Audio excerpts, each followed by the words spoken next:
Welcome to Sethtra Academy, where we decode how wealth really works behind the numbers. Most people think the rich have higher incomes. But that's not entirely true. They simply redirect their cash flow. While many people spend for comfort and others save for safety, the wealthy convert that flow into form. They turn income streams into assets that never stop feeding them. Because they know cash flow is temporary, but assets can be eternal. Cash flow is the income that comes in and goes out: your salary, business earnings, or side hustle profits. Assets are the things that stay: businesses, real estate, intellectual property, stocks, and systems. The rich treat every bit of cash flow not just as income, but as raw material. They shape it into something that earns even while they rest. That's the real difference between living rich and becoming rich. Long ago in Siem Reap, two merchants sold the same goods. Both earned a good living. The first spent his profits on luxury meals and gadgets. The second saved half to buy a small delivery cart, then another, then hired a helper.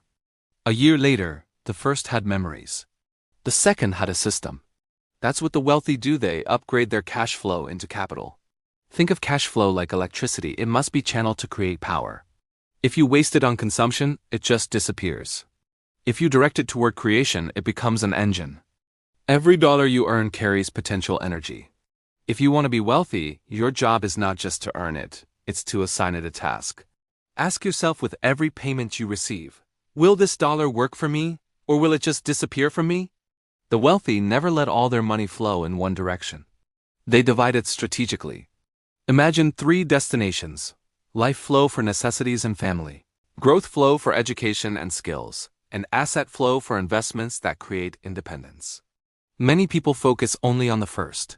The middle class often tries to manage the second. The wealthy prioritize the third.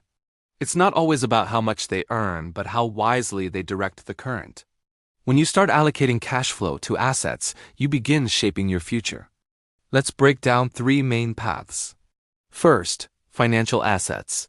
Things like stocks, bonds, or ETFs, where money produces more money. Second, business assets. Systems, brands, or operations that generate ongoing profit. And third, intellectual assets. Books, courses, or patents that can keep paying royalties. Each one multiplies your freedom differently. The wealthiest people often combine all 3. In Battambang, a man named Rin sold noodles on the street for 10 years. Every month, he saved a portion of his profits to buy better equipment, hire a helper, and design a small logo. 5 years later, he opened a proper shop.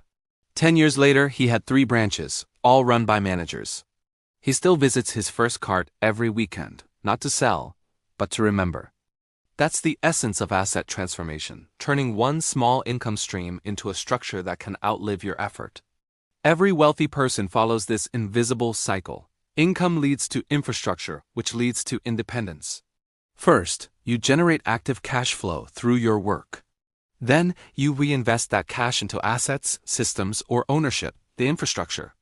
Finally, you let those assets return cash, and you restart the cycle.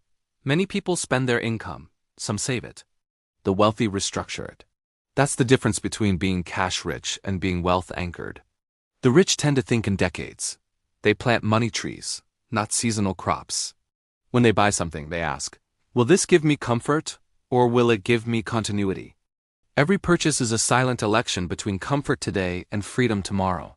The wise choose freedom until comfort becomes automatic. Because real wealth isn't just built in the market, it's built in the mind. So, how can you start turning your cash flow into assets? First, track and divide your income weekly. Don't let months blur your money vision.